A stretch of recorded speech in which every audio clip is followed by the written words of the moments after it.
I'm your host, Dr. William Dodd, from the East Tennessee State University Health Pediatrics Adolescent Medicine Clinic. This podcast is not intended to provide medical advice. If you or a loved one are working through medical problems related to today's topic, please consult a personal physician. I have no conflicts of interest to disclose. Today we have a discussion on a topic that nobody likes, acne.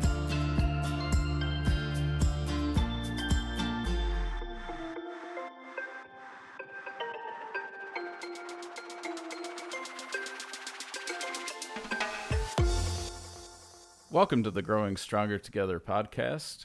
I'm your host, Dr. William Dodd, with ETSU Health Pediatrics. And today I'm joined by one of our second-year residents, Katie Seale. Dr. Seale attended Carson Newman University and then LMU for medical school.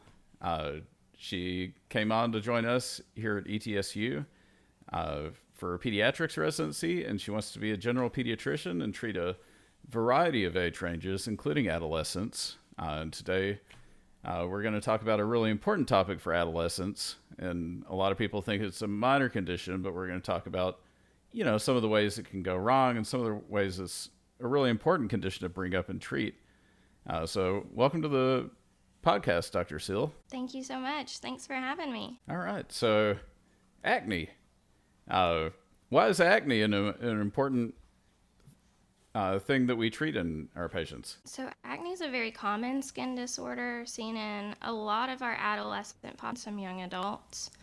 About 85% of teenagers will have some form of acne, and it can persist into their 20s and 30s.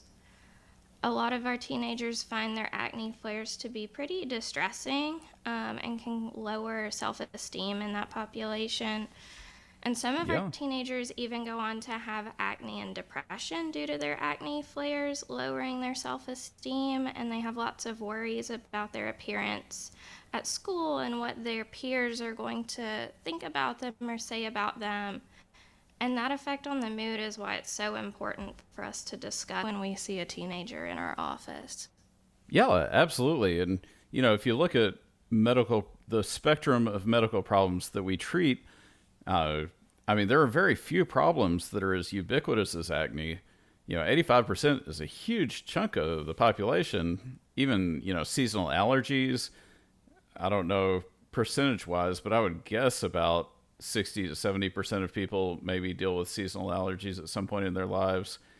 You look at, tooth decay, probably most people deal with that, but acne's right up there with kind of problems that everybody deals with to one extent or the other, and that can really impact our lives.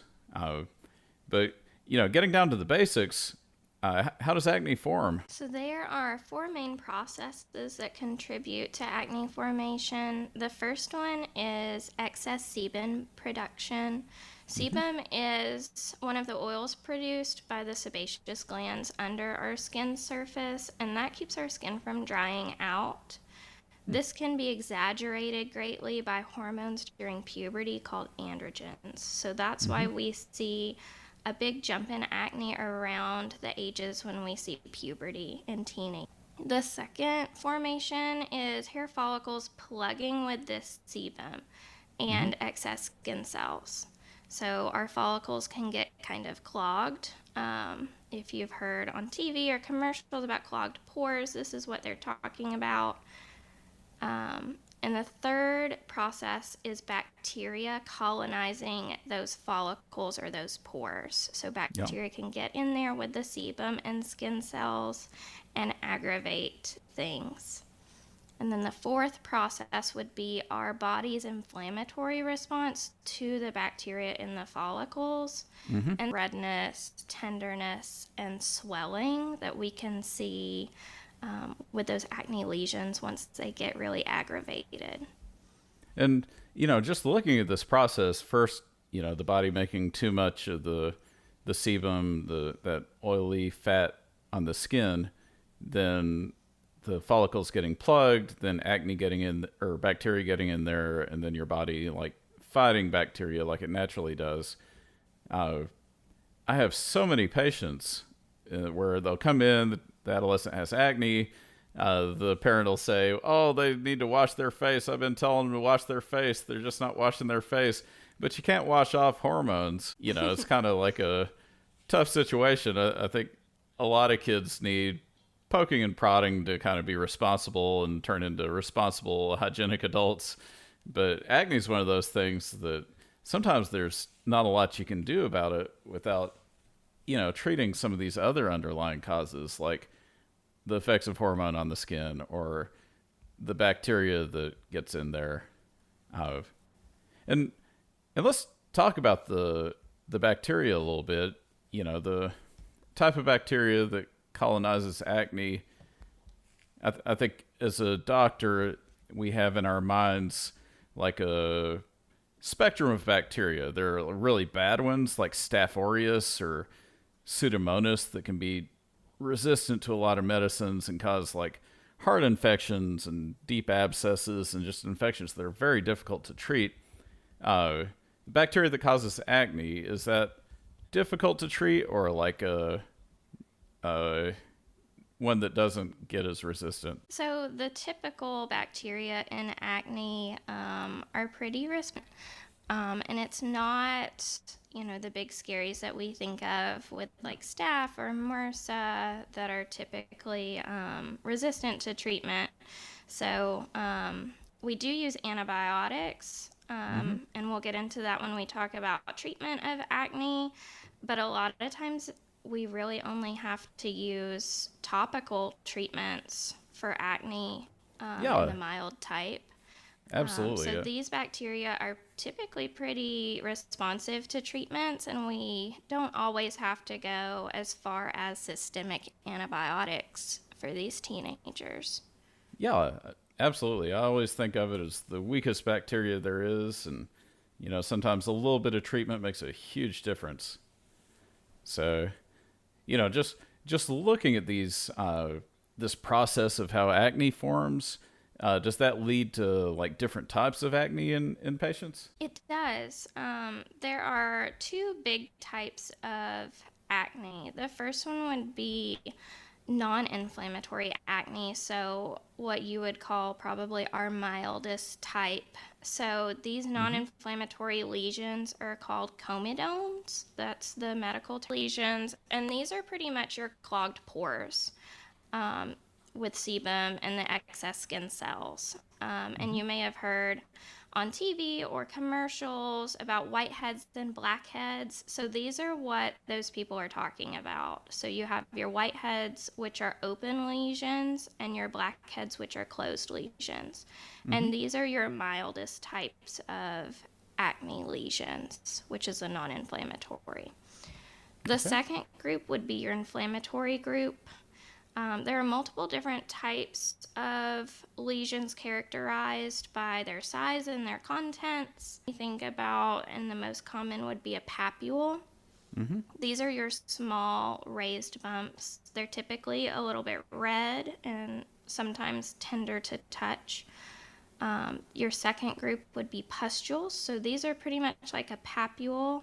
They're raised in red, but these are filled with white yellow pus. So if you were to scratch a bump on your face and pus comes out, that would be a pustule instead of a papule. The third Okay. type would be a nodule.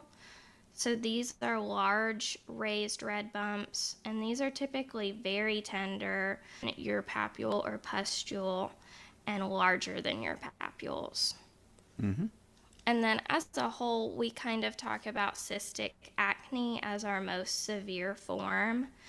This is composed of very large, deep nodules that are red, very tender, but these nodules are also filled with pus. Yeah, and which one of those tend to cause, scarring problems, which I think is what a lot of people are worried about. So your inflammatory group typically tends to cause some, usually the larger the lesion, the more likely it's going to scar. So more likely your nodule or your Mm-hmm. cystic type of acne is going to be more scarring.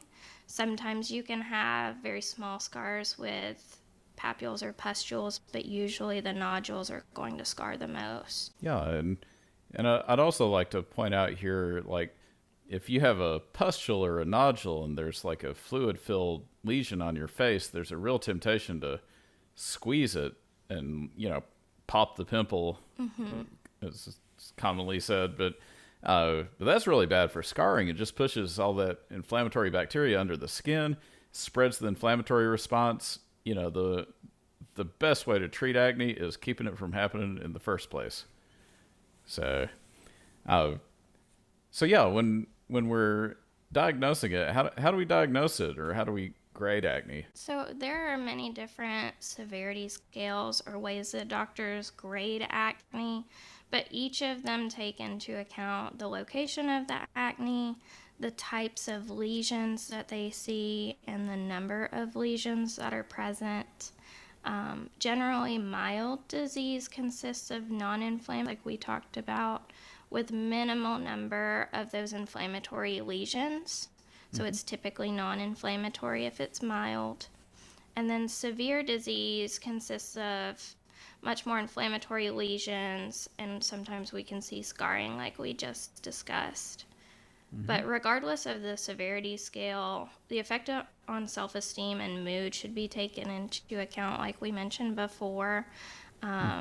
I've had lots of teenagers that they have mild acne, but it's very distressing to them. So it's very important, even if it is just mild, if they are distressed by it, it's definitely. Yeah, and I've seen teenagers with acne that I would have been proud to have as a teenager, and they're very upset by it. And Yeah. but there are like very big studies, like thousands of people with acne, teenagers with acne, in these studies, and they show pretty consistently that acne has effects on self-esteem. It can have effects on school performance.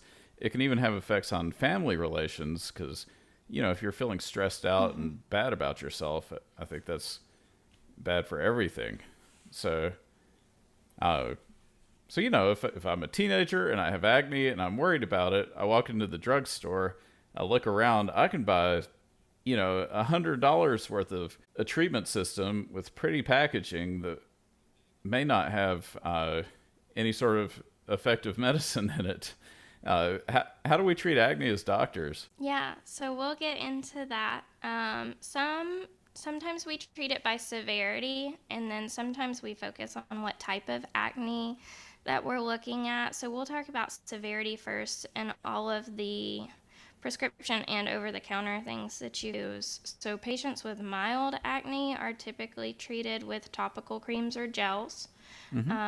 These are typically a topical retinoid or a benzoyl peroxide. Both of these creams can be purchased over the counter without a prescription. So topical retinoids have various over-the-counter names. They can be tretinoin, differin gel, retin A, and adaptoline. So you could see any of those names over the counter, and those are pretty much the same. They're a retinoid. And then your topical benzoyl peroxide is all brands that you can get over the counter, such as CeraVe. Clean and Clear has some, and so does Panoxyl.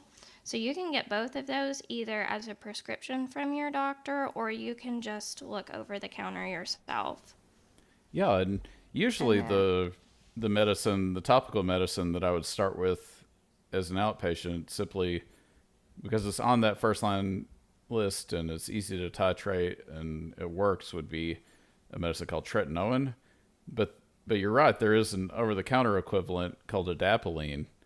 And, it's also very effective. It's not that expensive compared to some of these systems out there. So I always recommend, if patients' insurance doesn't cover the tretinoin that I'm prescribing, I would try the adapalene over the counter as a first line agent for like acne that's not severe.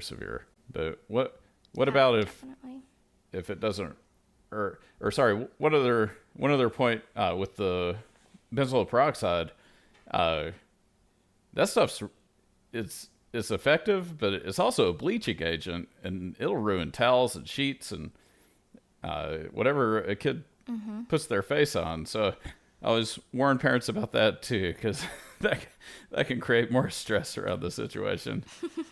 And that's in some over-the-counter formulations as well. But what about when you're, let's say you try a topical agent or severe acne, where do you move to next? Yeah, so with moderate and severe acne, we typically do a combination of our topicals, like we just discussed, and then we add in some systemic antibiotics, like we had talked about before. These antibiotics are used for the target bacteria, and this group is called tetracyclines. They're an antibiotic that we typically use is doxycycline. This medicine's used for lots of different things, but we use it a lot for acne as well. So we typically move into adding a systemic agent if just topicals are not effective for these kids. Yeah. Yeah. And antibiotics, these are antibiotics that you take for months too, right? So it's a big step up in treatment, because I think anybody who's been on antibiotics knows they affect your gut. Doxycycline is usually pretty well tolerated, but it can cause some stomach upset. If it gets caught in your esophagus, it can cause ulcers. It can cause some photosensitivity type reactions, or rarely like allergic type stuff. So it's not a treatment without consequences. What if the and it's systemic? important to talk to them about that too. Yeah. Yeah. No, Some I said risk it's benefit. important to talk to them about that too, because a lot of people don't really think about the side effects that may come from that. So, Yeah. having that shared decision making with them and parents is really important before you make that big jump. And let's talk about an even bigger jump. Where do we move if, let's say, antibiotics don't work? It's severe scarring type acne. What medicine will work? So at that point, we would be moving on to Accutane and probably a dermatology referral at that point. A lot of times we continue our topicals and our systemic antibiotics until we get to that dermatology appointment, just to have them covered. But that's when they start talking about Accutane or isotretinoin for that. Yeah, and isotretinoin, really strong medicine. It'll cure acne almost invariably. Why is it such a big deal? So it's very harsh on the body. A lot of teenagers have very dry, flaky, peeling skin. They have layers of their epidermis peeling off. You have to do pretty frequent blood work to monitor the levels in your body. I think it's every 3 months at least. You have to go back to blood work. And it's very important, if we're talking about girls, to make sure that they have 1 to 2 forms of birth control at that time, because it's very harmful if you were to get pregnant while you are on Accutane for the fetus. Yeah, absolutely. It's one of those medicines that's so dangerous for causing birth defects. And I've had so many patients who are on isotretinoin, and they're being monitored at dermatology, and one lab or another just gets way out of whack, and we got to figure out what to do about it. So it can affect everything. It can affect liver, it can affect blood, it can affect kidneys, it can affect cholesterol and lipids. Just any body system is potentially at risk from isotretinoin.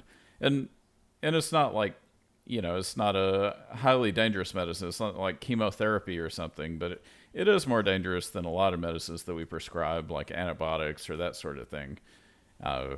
Isotretinoin's just hard on the body. So it's a big decision as to whether to take that step and get on that medicine. But for a lot of patients, it's the only medicine that's going to work, the only medicine that's going to prevent that scarring, and help that adolescent lead a happier life during their adolescent years as well. Yeah, of course. So, Dr. Seale, that was a fantastic acne overview. I really appreciate your putting all this together, and I've enjoyed our discussion. Thank you for joining us today. Yeah, thank you so much for having me. It was my pleasure.